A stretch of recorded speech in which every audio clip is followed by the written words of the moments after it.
നമസ്കാരം.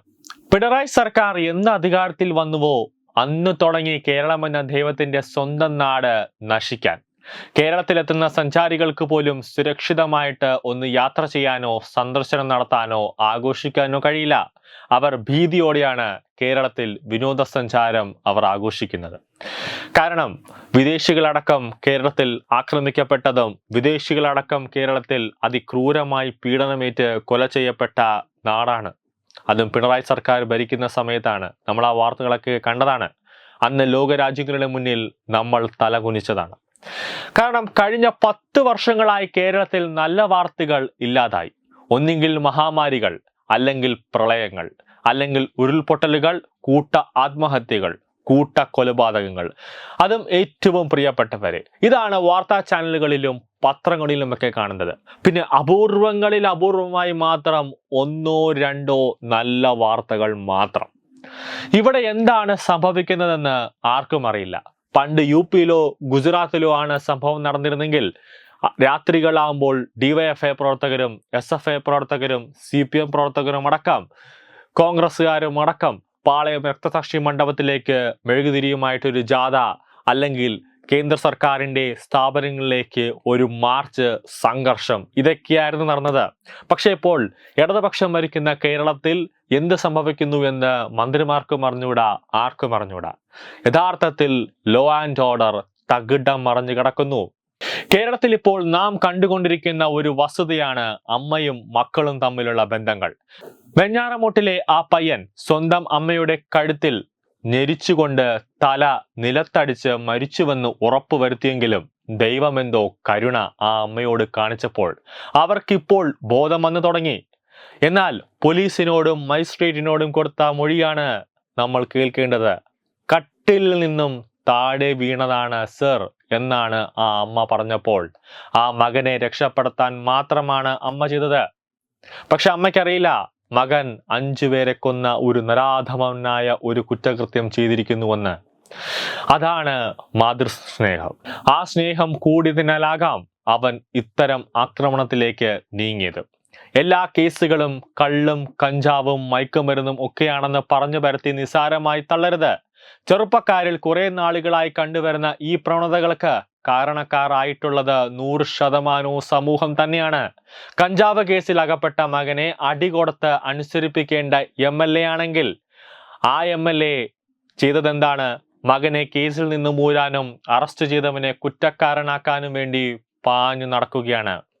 ഇവരൊക്കെയാണ് നാട് ഭരിക്കുന്നത്. പിന്നെ എങ്ങനെ നമ്മുടെ കേരളം നന്നാവും? അവിടെയാണ് BJP നേതാവിന്റെ ഒരു മാസ് എൻട്രി. അവൻ സ്വന്തം മകൻ കുറ്റം ചെയ്തുവെങ്കിൽ കുറ്റം ചെയ്തു, അവൻ നിയമത്തിന് മുന്നിൽ തെറ്റുകാരിയാണ്. അതോടെ പോലീസിനോട് നന്ദി പറയുകയും ആ അച്ഛൻ മകനോട് ഉപദേശിക്കുകയും ഉൾപ്പെടെ ചെയ്തു. അങ്ങനെ ആ മകൻ ഇനി ഒരിക്കലും ലഹരി വസ്തുക്കൾ കൈകൊണ്ട് തൊടില്ല എന്ന് അച്ഛനോട് സത്യം ചെയ്തു. അങ്ങനെയാണ് ഒരു അച്ഛൻ ചെയ്യേണ്ടത്. അല്ലാതെ ഒരു മകൻ ഏതെങ്കിലും കുറ്റകൃത്യത്തിൽ പങ്കാളിയാവുമ്പോൾ ഉടനെ മന്ത്രിയെ വിളിക്കുന്നു, മന്ത്രി ഓഫീസിൽ വിളിക്കുന്നു, നേരെ പോലീസിലേക്ക് പോകുന്നു, പോലീസിനെ കൊണ്ട് സമ്മർദ്ദം ചെലുത്തുന്നു. അവസാനം കുറ്റക്കാരനായിട്ടുള്ളവൻ പുറത്തും നിരപരാധിയായിട്ടുള്ളവന് ശിക്ഷയും. എന്തൊരു സംസ്ഥാനമാണ് നമ്മുടെ കേരളം! വേറെ ഒരു രാജ്യത്തും വേറെ ഒരു സംസ്ഥാനത്തിലും കണ്ടുവരാത്ത കുറേയധികം മോശം പ്രവണതകൾ നമ്മുടെ സമൂഹത്തിൽ ധാരാളമായി കണ്ടുവരുന്നത് കൊണ്ടാണ് ഇങ്ങനെ പറയേണ്ടി വരുന്നത്.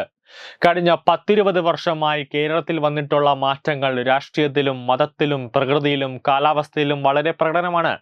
ആദ്യം ചെറിയ ചെറിയ പ്രശ്നങ്ങൾ വരുമ്പോൾ ആദ്യം ബിയറിലും, പിന്നെ വീട്ടുകാരും പോലീസുകാരും മണം പിടിക്കുമ്പോൾ കഞ്ചാവിലും, അത് പോരാതെ വരുമ്പോൾ MDMAയിലും, പിന്നെ പണം കയ്യിൽ കുമിഞ്ഞുകൂടുമ്പോൾ കൊക്കൈനിലുമൊക്കെ പരീക്ഷണങ്ങൾ നടത്തുന്നു.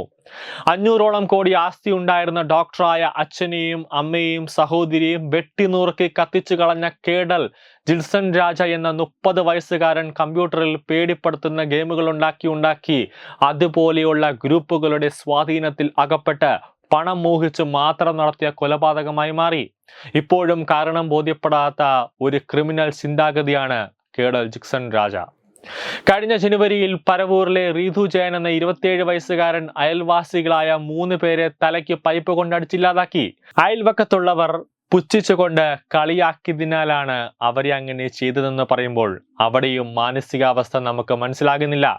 പിതാവിന്റെ 75 ലക്ഷം രൂപ കടം വീട്ടുവാൻ പലരിൽ നിന്നായി 60ഓളം ലക്ഷം രൂപ കടം വാങ്ങി ദൂർത്തടിക്കുകയും പിന്നെ ആ പണം പിതാവിന് അയച്ചു കൊടുത്തു എന്ന് നുണ പറയുകയും അതിനിടയ്ക്ക് പൊന്നുപോലെ നോക്കിയിരുന്ന മാതാവിന് ക്യാൻസർ രോഗം വരികയും അതിന്റെ ചികിത്സയ്ക്കായി ബൈക്ക് പണയം വയ്ക്കുകയും അതിനിടയ്ക്ക് ഏറ്റവും ഇഷ്ടമുള്ള അനിയന്റെ സ്കൂൾ ഫീസ് അടയ്ക്കുവാൻ ആകാതെ മാനസികാവസ്ഥയിലാവുകയും കടം കൊടുത്തവർ തിരികെ ചോദിക്കുകയും കൂട്ടുകാരിയുടെ പണവും അതും തിരിച്ചു കൊടുക്കേണ്ടി വരുമല്ലോ എന്ന് ഓർത്ത് ചെയ്തപ്പോൾ ഒരു 23 വയസ്സുകാരനിൽ ഉടലെടുത്ത വിഷാദ രോഗം.